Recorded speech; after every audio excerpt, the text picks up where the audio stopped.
என்ன செய்யணும் தெரியுமா? எனக்கு மணிமகள் அடிக்கணுமே,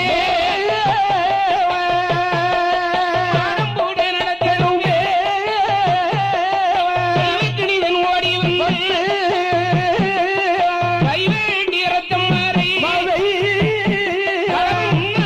தரவும் வேண்டும். பேயோடு ஆடினவன், அதனால் என் முன்னால் பேய் முகம் போட்டு ஆடணுமே கேட்கிறான்.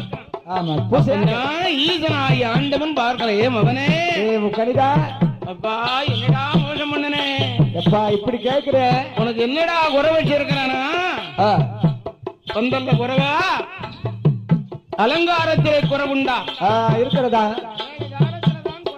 ஆமா என்னப்பா சொல்லுல குறைவா? ஏ மகனே, ஐயா என்ன மணிமகடம் என்று கேட்கிறாய்?